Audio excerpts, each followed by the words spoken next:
आप सब बैठ जाए तो अच्छा है। बैठ जाए साथियों, जो भी साथी खड़ा है वो बैठ जाए। मैं मेरे 21 साल की मेहनत की जो बात है वो 5 मिनट में आपके सामने रखूंगा। 21 साल लगे हैं मुझे आदिवासी कौन है वो ढूंढने में, पश्चिम भारत के आदिवासी कौन है। तो कृपया प्लीज मेरी मेहनत को थोड़ा सा आप लोग थोड़ा सा रिस्पेक्ट दे तो अच्छा है। मुझे मत दीजिए, मेरी मेहनत को दीजिए। जितने भी मेरे जैसे साथी मेहनत कर रहे हैं उनकी मेहनत को सलाम कीजिए। मैं जैसे आदिवासियों के बीच में, मतलब कि हमारे ही बीच में, जब मैंने घूमना शुरू किया 2004 से, और 2004 से मेरे बगल में जो थैला है वो आज तक नहीं उतरा। और मैंने 14 गायने बोलते ना, गायने हमारे गायने 14 गायने इकट्ठे किए हैं और असंख्य गाने, असंख्य कथाएं रिकॉर्ड की है मैंने। और उनके आधार पर, जैसे ये कहते हैं ना, बाइबल के आधार पे क्रिश्चियनों का इतिहास बोला जाता है, ये 18 पुराण के आधार पे हिंदुओं का पहचान की बात की जाती है। वैसे मैंने ये 14 गायने इकट्ठे करके आदिवासियों की पहचान की कुछ छवि तैयार की है। वो तालियां मत बजाओ, दिमाग में डालो, तालियों से उड़ जाता है ऊपर। तो तालियां जब बजाना, तुम्हारे लोग जब आएंगे जिनके लिए आप, तो ये गायने जब मैंने अध्ययन शुरू किया तो इन गायनों में जैसे पूजा हो रही थी यहाँ, तो पुजारी अपना जो था वो कोलपासा का नाम ले रहा था।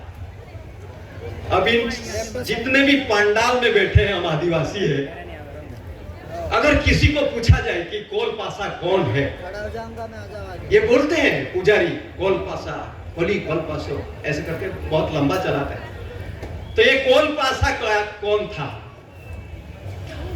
और दूसरा एक समुदाय इन कथाओं में जो आया है, एक कोल समाज, कोल प्रजाति का एक उसमें उन गायनों में बात आती है। कोल नाम याद रखना, कोल। तीसरा एक समुदाय है डावर।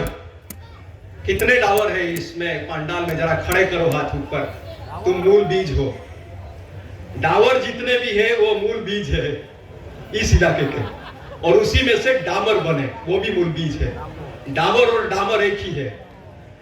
तो ये 2 परिवार थे। और तीसरे थे वेड़िया, वेड़िया जिसको काला वेड़िया बोलते थे, ये गायनों में आता है। 3 परिवार थे, कोल, डावर और वेड़िया। जो कोल है आज के समय में, जिनको हम लोग मुंडा, संथाल, हो, उरांव के नाम से जानते हैं। जरा थोड़ा सा गंभीरता से ये बात सुन लीजिए। जो कोल नाम है उनको हम आज संथाल, मुंडा, हो, उरांव उनके नाम से पहचानते हैं। और दूसरा जो डावर है, जिसको हम भील के नाम से पहचानते हैं पूरे पश्चिम भारत में। और डावर से ही सारे समुदायों का विकास हुआ है। प्लीज सॉरी, आप जरा सा मेरी। और तीसरा जो है वेड़िया, जो आज के श्रीलंका में, श्रीलंका के मूल निवासी माने जाते हैं, वेड्डा, वही वेड़िया है। और ये 3 समुदाय 23,000 साल पहले, जब भगवान का बाप नहीं पैदा हुआ था,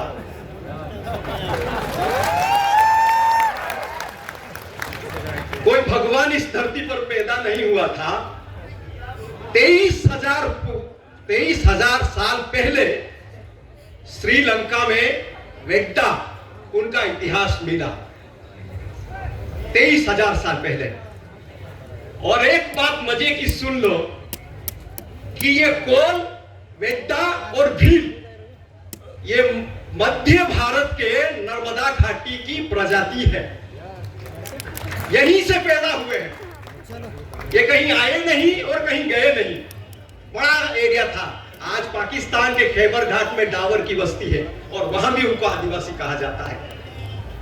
जिसको तुम पिठोरा, हम पिठोरा का गायना करते, पिठोरा की पूजा करते। आज पाकिस्तान में पिठोरा का मंदिर है, मिला पिठोरा का मंदिर। हिमाचल में पिठोरागढ़ नाम की पूरा एक क्षेत्र है। गायने में पिठोरा यहां से गया मध्य भारत से हिमाचल में, यह भी गाया जाता है। मजे की बात यह है कि ये तीन परिवार कोल, वेड्डा और डावर जो भी, उनकी सबका डीएनए एक समान है। कोल, वेड्डा और भील का डीएनए एक समान है। और ये मैं नहीं कह रहा हूं, जो डीएनए का अध्ययन करने वाले लोग हैं उनके रिपोर्ट है। और ये 23,000 साल मैं नहीं बोल रहा हूं, आर्कियोलॉजिस्ट, श्रीलंका के आर्कियोलॉजिस्ट बोल रहे हैं कि वेड्डा 23,000 साल पहले मध्य भारत से पलायन करते हुए वहां पहुंचे थे। अब एक और बात है कि धरती का बोर, अभी साइंटिस्टों ने धरती का बोरवेल किया है और उसमें ढूंढने की कोशिश की है कि हिम युग कब कब आया था। तो उसमें 2 बार हिम युग आया था, उसका जिक्र हुआ।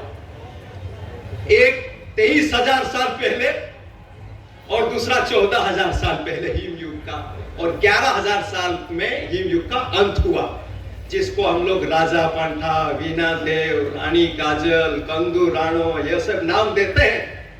ये 12,000 साल पहले के आपके पूर्वज हैं। और इसलिए ये जो मैं 5 मिनट में आप लोगों को सुना रहा हूं, इसलिए मैं सुना रहा हूं, 2018 में संसद में डीएनए का कानून पास हो गया है। आप गंभीरता से इस बात पर सोचिए। 2018 में डीएनए कानून मंजूर होके रखा गया है और उसका अभी इम्प्लीमेंटेशन शुरू हुआ है गुजरात में।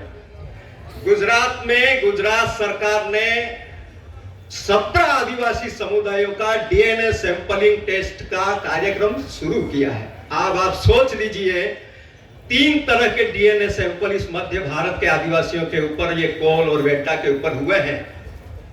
उसमें 50% डीएनए हमारा मिश्रित है। मतलब ये जो पंडाल में हम लोग बैठे हैं, उसमें से 50% गैर आदिवासी माने जाएंगे। ये इस बात को आप समझो कि किस तरह की लड़ाई हमारे सामने आने वाली है। मतलब 17 आदिवासी समुदायों को गुजरात में अगर डीएनए सैंपलिंग लिया जाएगा और उसका जब रिपोर्ट बाहर आएगा, लेबोरेटरी उनके हाथ में है, साइंटिस्ट उनके हाथ में है, तो ये क्या रिपोर्ट निकाल सकते हैं वो भी हमारे सामने है।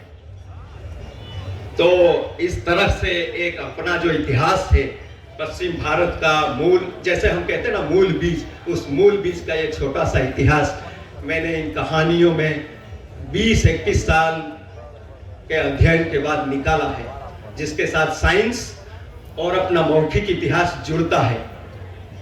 जैसे अपने कहते हैं कि जगगुड़ आया था, ऐसा बोलते हैं। जगगुड़ होइलू अन पावागढ़ पर 2 डोकरा ढूढ़ा ढेमड़ो अन हिना 2 बाल बच्चा बचे रहला सको है, ऐसी कहानी सुनाते हैं बड़वे।